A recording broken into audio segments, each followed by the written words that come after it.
My name is Jessica Thomas. I'm one of the school counselors here at Mill Valley, and I'm also the summer school site coordinator. I also did summer school last year, so this year I wanted to have a parent information night to get you out, to answer any questions that you might have, and give you information about the platforms that we'll be using in summer school and just some other general information that you will need to know.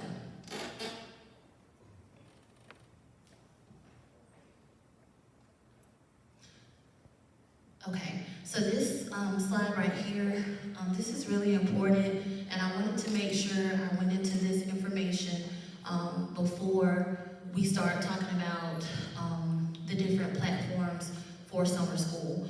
It's really essential to understand what credits are required for promotion when it comes to the different grade levels. So if you currently have a 9th grade student and they are trying to get promoted to 10th grade next year, they have to have at least 5 credits. Out of the 5 credits though, 1 has to be English and 1 has to be math. So for example, if your student's currently passing 3 electives, social studies and science, that's 5. However, if they're not passing English or math, they would still be retained. So that's going to be important to look at Power School when you're checking grades to make sure that they're passing the required courses. For promotion to 11th grade, they'll need a total of 11 credits. Out of the 11, 2 must be English, 2 must be math, and 1 must be science.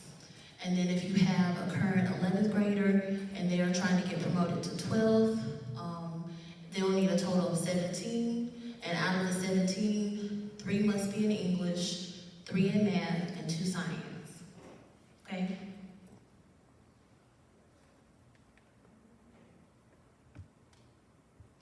All right, so this screen right here is just an example of what you should see when you're looking at your students' grades in Power School.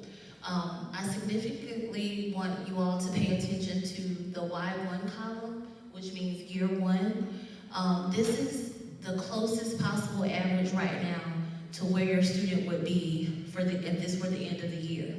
So if you're looking at that Y1 column and your student has less than a 50, you have to keep in mind that they haven't taken final exams yet either. So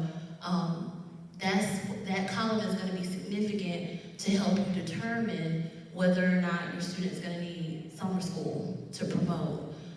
For example, looking at this mock schedule here, well, looking at English 1, that student currently has a 56.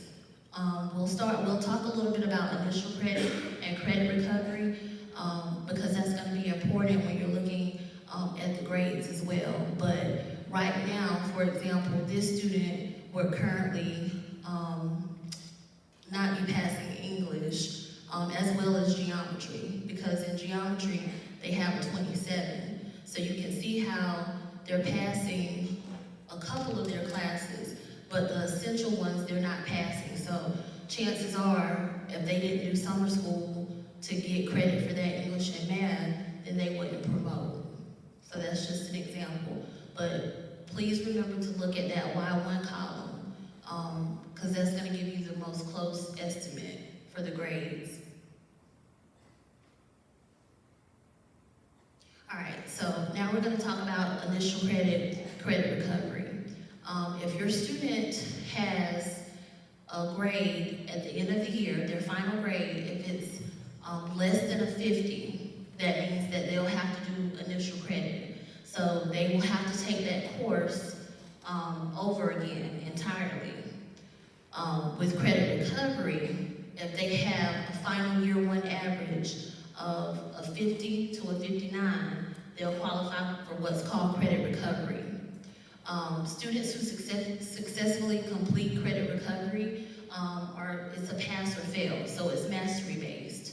They will not receive a numeric grade for a credit recovery course. Also, if your student is interested in playing a sport, like if they're trying to go to college, keep in mind that NCAA requirements, the credit recovery courses are not accepted. So just keep that in mind if you have a student that will potentially be an athlete. Another thing, elective courses are eligible for credit recovery. So like if your student is currently taking health science or art or PE, any of those courses, there's not an option to recover credit. So there's no credit recovery option for electives. All right, so these are our different platforms that we use during the summer. The first one is one that students here at Mill Valley have been exposed to this year already, the Admentum platform. A lot of teachers are using this throughout the school year if they have to do any form of recovery for them. So most Mill Valley students should have already been exposed to Admentum, but it's virtual, it's online, and students that are attending the summer school sessions here face-to-face at Mill Valley will be using the Admentum platform. Tests and quizzes will be locked in that platform, so they can only do those in the presence of a teacher. Now, any other activities or assignments that are outlined to their courses in Admentum, they're free to work on those at home. But tests and quizzes will be locked. They have to be done here. The next platform is ACVA, and I'm going to let Mr. Dustin Fowler talk to you all about ACVA. All right, I'm Dustin Fowler. Fun fact, I used to teach here a long time ago. I taught social studies, and I loved every single second of it. Special community here. But I'm now the virtual learning coordinator for the district, and ACVA is one of the things that falls under my umbrella, as does the They Can Innovate program. And this summer, what we're doing is we're offering some full-time virtual options for students through our ACVA program. So these courses here are kind of unlike the Admentum ones that she was talking about. They are asynchronous courses that students are going to work on, and they're going to do the virtual coursework wherever they have internet access on. They can use their, your own personal device or whatever it is you want to use to complete government honors, econ honors, IT fundamentals, PE, or health. Now, that's all we're going to offer through the ACVA program. And I will talk a little bit more about virtual SC in a second, but I do want to point out that the ACVA registration period is going to be starting on Wednesday this week, so in a couple of days. If your child is interested in taking one of these virtual courses, they'll need to go and make an appointment with a counselor who will register them for the course by completing an application so that I can put them in the course by June the 5th when the classes start. Now, the important thing about that date is that the June 5th date is actually the last week of school. So we're kind of overlapping a little bit with the last week of school. Students are going to be taking exams and stuff here in their regular courses, but they're going to be able to complete the introductory level work so that they can really hit the meat and matter starting on that second week. And what this does is it gives us the ability to fast track a course in about a period of 6 weeks over the summer. So from June the 5th until July 13th, that's a 6-week period of time. On the 13th, that's the week before students come back to school anyway with our modified calendar. And so that would be the week that they come in and complete I'm sorry, I said that wrong. That's 2 weeks before they come back, before teachers come back. But nevertheless, that will give you a week in between taking the exams and the regular start of school. So it does take just about up till the end of the summer. And those exams have to be done in person on July the 13th. That's the same time as some students may be taking the semester courses, and those exams will be at the same time as well. So that's part of the reason why we're offering somewhat of a smaller selection of classes, because we chose something that could be done in a 6-week time frame. Now, virtual SC, long before ACVA, which is we control those courses, they're taught by our own teachers. Virtual SC uses the same platform, the Genius Moodle platform, to offer courses that students can take with some other teacher who may be teaching across the state. So it is, there are going to be Aiken County students, there might also be other students that are taking some of these courses, but they look and feel and behave the same way as ACBA courses. So a lot of students usually will take them. This year is a little bit different though, and I do want to caution you about virtual SC as an option. Those courses don't follow our modified pacing. So they're not going to care that we start school on July 25th.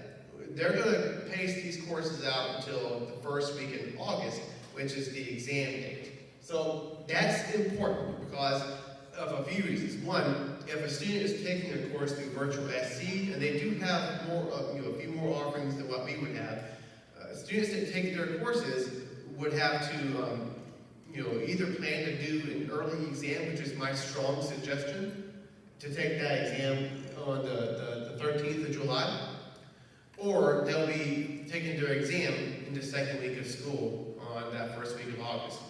That's going to, if you're doing summer school for sports eligibility, for example, like what Ms. Thomas just mentioned, if you complete this course in August, it's not going to count towards your eligibility for this upcoming fall year or this upcoming school year.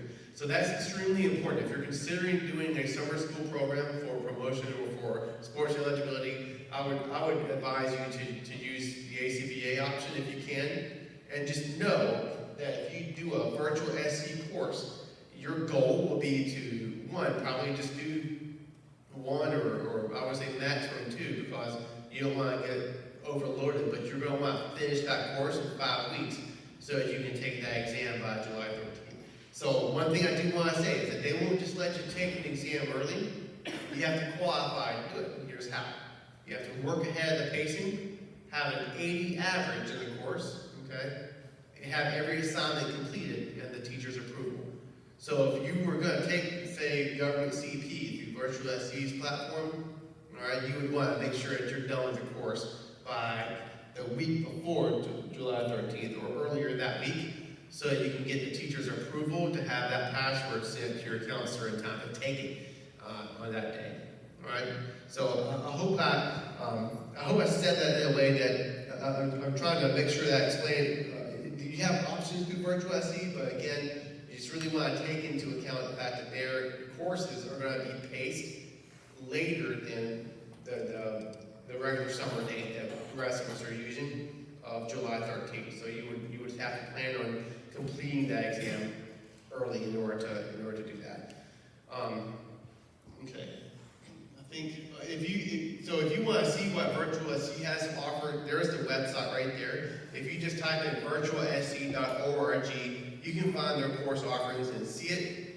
For the ACBA courses and information about that, we have a website on the district site. If you go to acpsd.net, click on schools at the top, and then choose the virtual academy option, and you will see our website with some of our program information about the Aiken County Virtual Academy. And you guys are also, if you reach out to your counselor, they can get you in touch with me. If you guys are wanting to ask questions about this, you can feel free to send me an email, and I would be more than willing to get with you about that. All right, and just for clarification here as well, with the virtual SC registration, that registration opens on May 24th for upperclassmen. So 11th to 12th grade students, it opens on May 24th. Underclassmen, 9th and 10th grade students, it opens on May 31st. So if you're planning to do the virtual SC options, you want to make sure you pay close attention to those dates. Also, the website, virtualsc.org, you can go to that website and see all of the course options on there that are being offered. They also have credit recovery options on there as well. Just to let you know, if your student is attending a face-to-face Millen Valley course here, breakfast and lunch is provided. Students are welcome to bring their own lunch as well, but no outside deliveries will be permitted during the summer. This is really important, transportation. As you'll see today, when we get ready to talk about the applications, at the very top of the application, there's a box to check whether or not your student needs transportation. So if your student needs bus transportation, we're in the process now of trying to see who all needs transportation so that the transportation department can start working on summer routes. So you'll want to make sure you indicate that on the application. If students are driving themselves here for the summer, they need to utilize the student parking lot just like they would during the school year. Parents, if you're coming to pick up or drop off, you would too utilize the student parking lot just for the sake of the buses that will be in the front. So the normal car line system that we have during the school year, we do not utilize that car line in the summer just because we don't have the amount of faculty and staff here in the summer like we would a normal school year. So the normal car line will not be utilized at all in the summer for pickup or drop off. Again, no student should be waiting there because there's no one there monitoring them. And again, if your student needs the bus transportation, you will indicate the yes or no on the application. Simple student expectations and protocols. Basically, all of this applies as it would a normal school year. The code of conduct is still in place. Dress code still applies in the summer like it would during the school year.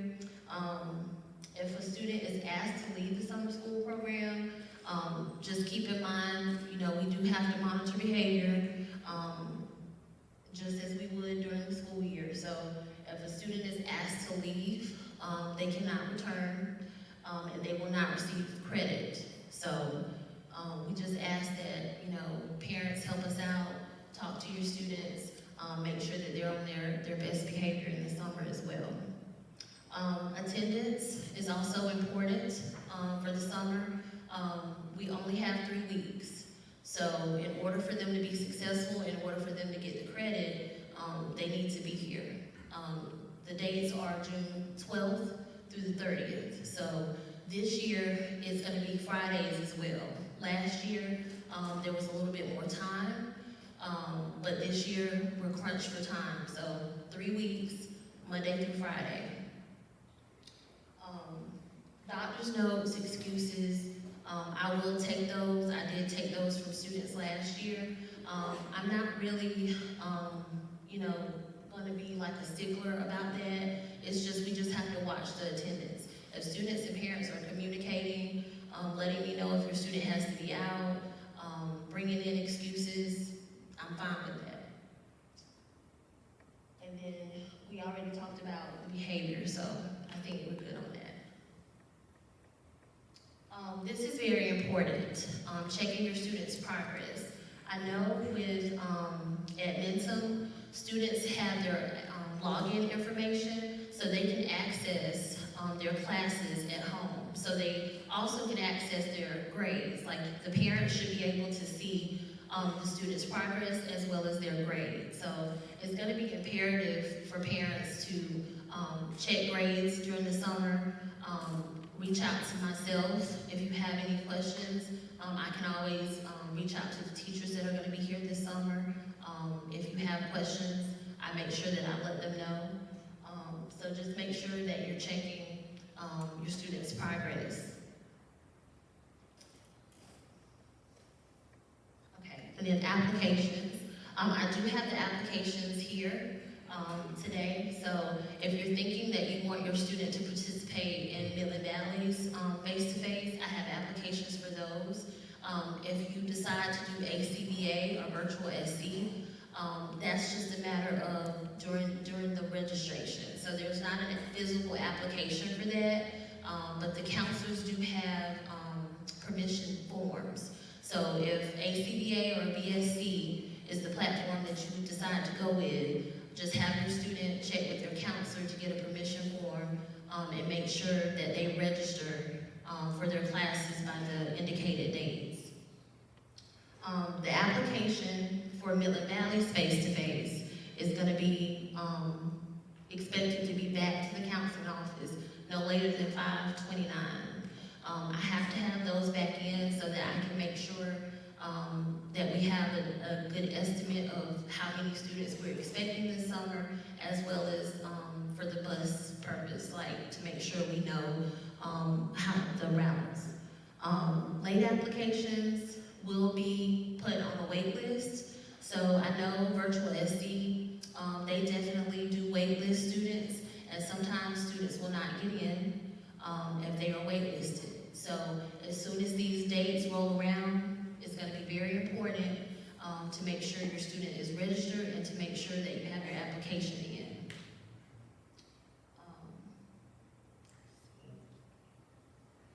Keep in mind, if your student passes their course at the end of the year, and you have registered them for summer school, they will not, of course, be placed in classes face-to-face at Midland Valley if you decide to use the Midland Valley platform.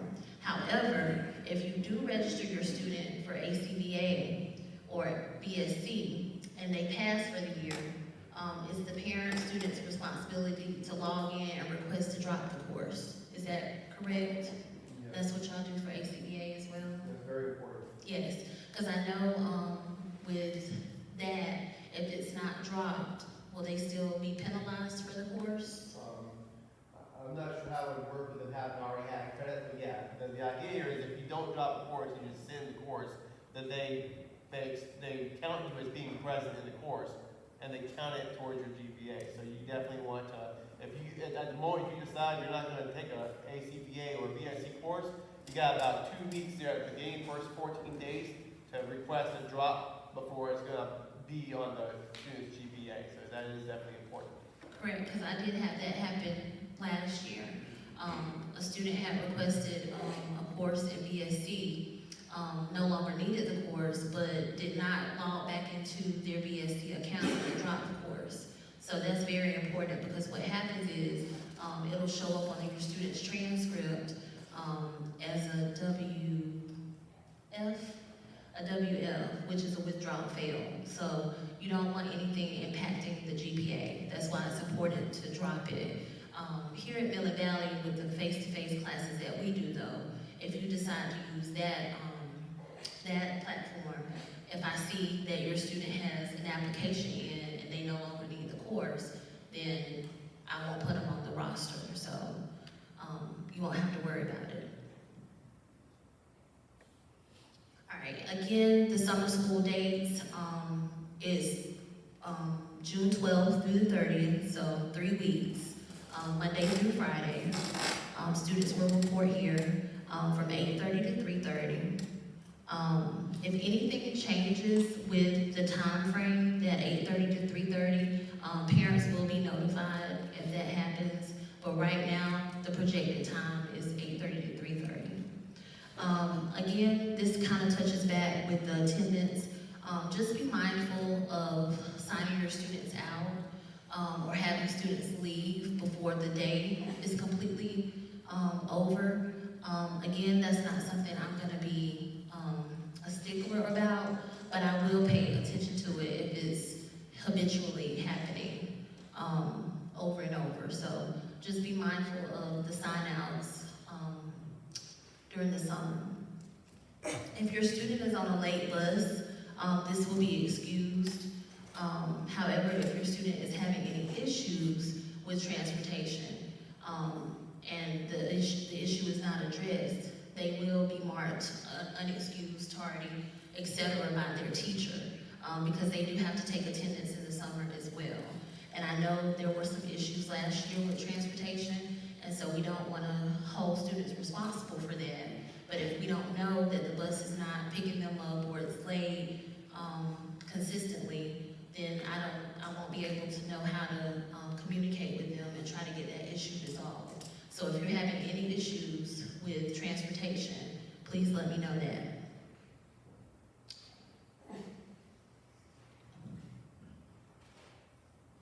All right, I'm going to open the floor.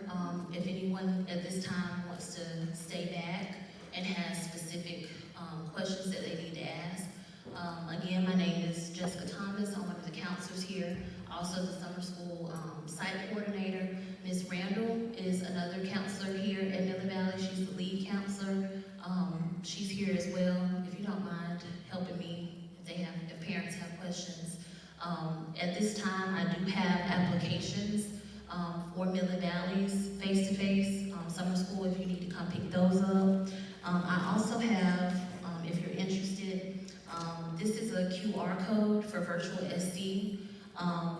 They're having a parent information session on Tuesday, May 23rd at 6:30. So if you want to sign up for that, if you have never been exposed or your student has never been exposed to virtual SC, this would be a great session to attend so that you know the ins and outs of that platform as well.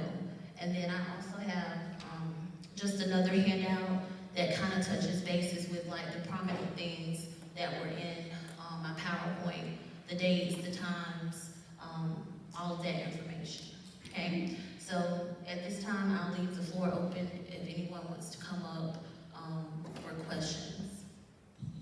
And thank you all for coming.